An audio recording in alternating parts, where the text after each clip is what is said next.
India news आपके साथ मैं हूं रचना बंसल। बुलेटिन की शुरुआत इस वक्त की बड़ी खबर के साथ। अयोध्या में विवादित ढांचा गिराने पर रामविलास वेदांती का बड़ा बयान सामने आया है। उन्होंने कहा है कि हाँ, मैंने अयोध्या में विवादित ढांचा गिरवाया, मेरे कहने पर ही ऐसा किया गया, मेरे कहने पर कार सेवकों ने ढांचे को तोड़ा था। बड़ी खबर इस वक्त की, रामविलास वेदांती का ये बड़ा बयान।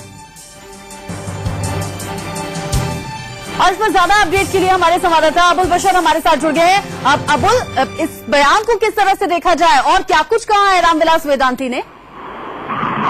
देखिए रचना, चूंकि बड़ा बयान है, चूंकि राम जन्मभूमि के न्यास के वरिष्ठ सदस्य हैं महंत रामविलास वेदांती और उन 13 लोगों में शामिल हैं जिन 13 लोगों पर सुप्रीम कोर्ट ने ट्रायल शुरू करने की बात कही है। तो ऐसे में इनका अचानक इस तरीके का खुलासा करना कि उस समय 6 दिसंबर को उन्होंने ही कार सेवकों को ललकारा था और उन्होंने इतना ही नहीं कहा, उन्होंने कहा कि उन्होंने ढांचा खुद तोड़ने की बात कही है। तो ऐसे में इनका अचानक इस तरीके का खुलासा करना कि उस समय 6 दिसंबर को उन्होंने ही कार सेवकों को ललकारा था और उन्होंने इतना ही नहीं कहा, उन्होंने कहा कि उन्होंने ढांचा खुद तोड़ा भी और तोड़वाया भी। और साथ साथ उन्होंने एक बात और भी कही कि अशोक सिंघल जी जो फिलहाल इस दुनिया में नहीं है या महंत अवैधनाथ, जिन दोनों लोगों ने भी ललकारा था। लेकिन एक साथ एक चीज और उन्होंने कही है कि आडवाणी जी और जोशी जी, ये दोनों लोग कार सेवकों को नीचे उतारने को कह रहे थे। इन लोगों ने कतई भी किसी तरीके से उकसाया नहीं था, इन लोगों ने ललकारा नहीं था और सीबीआई ने गलत तरीके से इनको बताया है। उन्होंने पूरी जिम्मेदारी अपने ऊपर ले ली है। ऐसे में साफ लगता है कि कहीं न कहीं आडवाणी और जोशी को बचाने के लिए वो अपनी कुर्बानी देना चाह रहे हैं। जी बिल्कुल अबुल, इस बयान के बाद तो मामला पूरी तरह से घूमता हुआ दिख रहा है, क्योंकि मुरली मनोहर जोशी हो, लालकृष्ण आडवाणी हो, उमा भारती हो, सबके खिलाफ कोर्ट ने कहा था कि अब ये मामला चलेगा, आपराधिक मामला है, साजिश की है इन लोगों ने, और भी तमाम नाम ऐसे हैं। लेकिन रामविलास वेदांती का ये बयान पूरे मामले को सीधा सीधा वो तो जिम्मेदारी ले रहे हैं इस मामले की कि हाँ, मेरे कहने पर ऐसा हुआ है।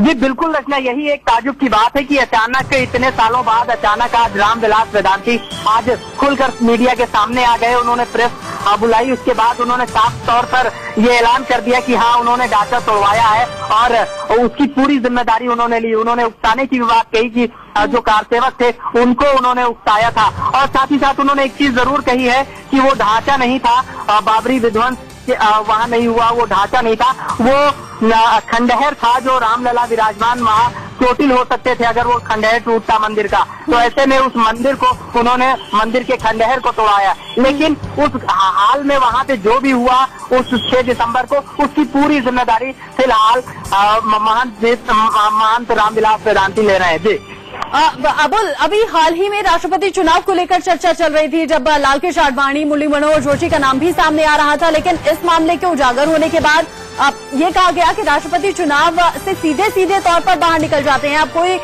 गुंजाइश है नहीं उनके राष्ट्रपति चुनाव में सामने आने की। तो क्या इससे भी जोड़कर देखा जाए, क्योंकि सीधे उन्हें बचाने की भी बात कही गई है। उन्होंने कहा है कि लालकृष्ण आडवाणी और मुरली मनोहर जोशी कार सेवकों को रोक रहे थे, ऐसा तो मेरे कहने पर किया गया, मैंने ललकारा, मेरे कहने पर विध्वंस ये हुआ और मेरे कहने पर बाबरी विध्वंस मामला उजागर हुआ था, या फिर मेरे कहने पर कार सेवकों ने ऐसा किया। सीधे उन्हें बचाया गया और खुद जिम्मेदारी ले ली। जी बिल्कुल, जब उन्होंने इस तरीके का बयान इतने सालों बाद दिया तो हम लोगों की तरफ से भी ये सवाल था कि क्या राष्ट्रपति और उपराष्ट्रपति के चुनाव को लेकर इस तरीके का बयान दिया जा रहा है। तो उन्होंने फिलहाल इस बात से नकार दिया और उन्होंने साफ तौर से बताया कि इसमें उन्हें कोई जानकारी नहीं है। लेकिन जो उस दिन का घटनाक्रम था वो उन्होंने इतने सालों बाद कहा। अब इसके लिए उन्हें चाहे जो भी सरकार या सीबीआई कोर्ट या चाहे जो भी अदालत उन्हें सजा दे वो उन्हें मंजूर है। लेकिन सीधे इतने सालों बाद इस तरीके से अचानक खुलासा कहीं न कहीं जरूर साफ कर रहा है कि मुरली मनोहर जोशी और आडवाणी को जब सुप्रीम कोर्ट ने ट्रायल शुरू करने की, आपराधिक साजिश में शुरू करने की जब बात कही, तब उन्हें बचाने के लिए महंत वेदांती सामने आ गए और पूरा मामला अपने ऊपर लेकर इन दोनों लोगों को किनारे करने की कोशिश में लगे हैं। जी बिल्कुल अबुल बशर, आप बने रहिए हमारे साथ। एक बार फिर से हमने दर्शकों को इस वक्त की बड़ी और अहम खबर हम बता दें, विध्वंस मामले में आडवाणी और जोशी को क्लीन चिट एक तरह से अपनी तरफ से दे रहे हैं रामविलास वेदांती। उनका कहना यह है कि लालकेश आडवाणी और मुरली मनोहर जोशी कार सेवकों को रोक रहे थे। मैंने कार सेवकों को ललकारा, मेरे कहने पर ही बाबरी मस्जिद को तोड़ा गया। मेरे कहने पर कार सेवक आगे बढ़े, जबकि दूसरी तरफ उन्होंने क्लीन चिट लालकृष्ण आडवाणी और मुरली मनोहर जोशी को दिया। उन्होंने कहा है कि वो दोनों तो कार सेवकों को रोक रहे थे, लेकिन सवाल बहुत बड़ा ये कि इतने साल बाद अचानक वो मीडिया के सामने आते हैं और ये खुलासा करते हैं और सीधे सीधे जिम्मेदारी अपने ऊपर ले लेते हैं इस पूरे मामले की। राम जन्मभूमि न्यास के सदस्य हैं रामविलास वेदांती।